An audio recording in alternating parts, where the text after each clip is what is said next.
Miracle Corners of the World was founded in 1999 to empower young people to realize their visions and their dreams by coming together and learning from one another's experiences and traveling around the world and taking those experiences and trying to make a difference in global communities, but also in our communities at home.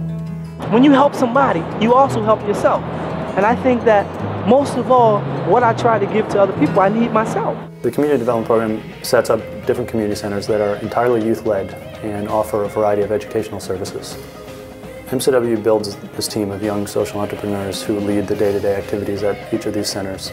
Beyond opening day, after we've made an initial investment in the structure that the classes will take place in, community centers are financially self-sustainable, which means that the income generated from the educational programs that they run is used to support the operating costs. MCW assumes an advisory role, and we provide advisory support to each of the team members to help them develop the educational businesses that they're running in the best way possible.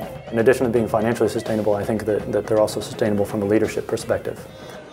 An example of this is Felix Nakatale, who he painted a mural in the Arusha Center and then taught an English class and taught an IT class and then moved to Songea and spent 2 years there developing a team and programs there and is now the country coordinator. He moved from one position to another, and at each juncture he was able to mentor and train someone to fill the position that he was leaving. But he's mentored a handful of other young people who have stepped up and assumed a great deal of responsibility and ownership at the Arusha Center and Songea Center. And I think they in turn are and will mentor the next generation of young people that lead the center's activities. It really is a series of mentoring relationships. As you enter the community center, there's a big sign that says local change through global exchange. And global exchange meaning bringing together like-minded individuals that want to make a difference, that are able to bring resources, whether financial, whether human, whether networking, whether their own personal passions together to make a difference.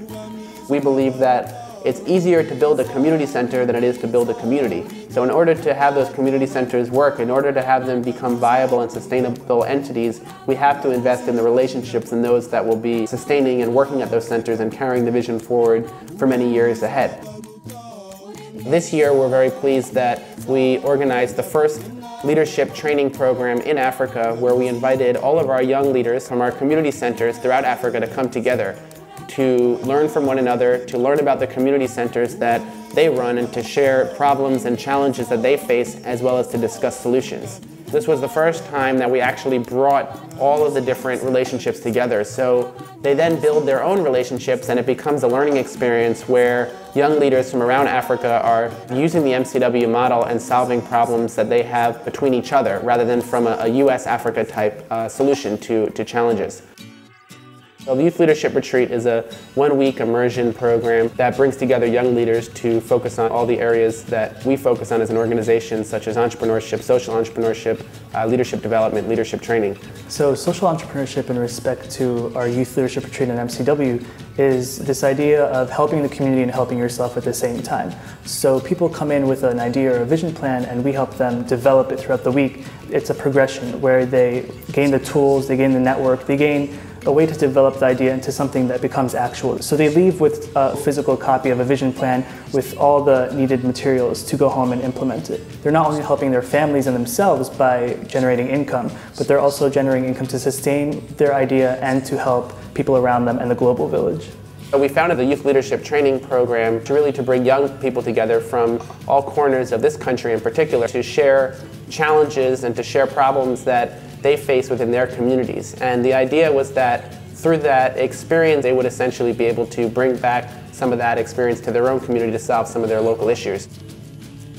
The way MCW started, you have a person who has, or several people who have an idea in their heads, and rather than shrug those ideas off, they actually took the steps to make that idea a reality. That was the underlying theme over and over again in the retreat. Basically what MCW did for me in terms of leadership was, by using its motto, local change through global exchange, allowed me to dream big by working small. Whether that's while I'm at school or whether that's while I'm working with my peers. No matter how diverse our group is, if we have a shared interest, a common goal, us thinking small allows us to dream big. My first introduction to Miracle Corners was in 2003 when I was invited to present MCW's annual Youth Leadership Retreat. In 1994, my country went through one of the worst genocides in documented history. And in that genocide, I and many others lost a lot of our families. Myself, I lost my parents, my 6 siblings, and most of my extended family. But as a survivor, I have always felt that I have responsibility both to raise awareness, not only about what happened in Rwanda in 1994, but about the crime of genocide and the fact that this is something that still goes on now. So when I started Jackson's Human Rights Corner through MCW, I wanted to make sure that in addition to the education programs we were doing here in the US, there was also an aspect of the program that would directly affect the people back home, back in Rwanda. So we decided that in addition to fundraising and raising money for the education programs, we were also going to raise money to try and build a community center in Rwanda that would be modeled after the MCW center model in Tanzania and Sierra Leone, but that would of course be tailored to the post-genocide environment in Rwanda.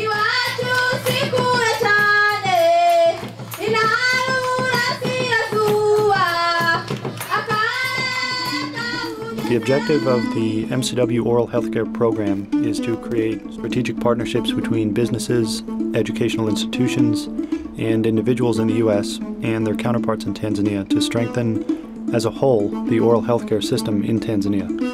Our view was that there's 40 million people in Tanzania and they don't have enough dentists, and we can't solve that problem overnight, but by working on the school and getting it to a top level and to a level that they can efficiently train dentists, that we felt that it was the beginning of the change for Tanzania.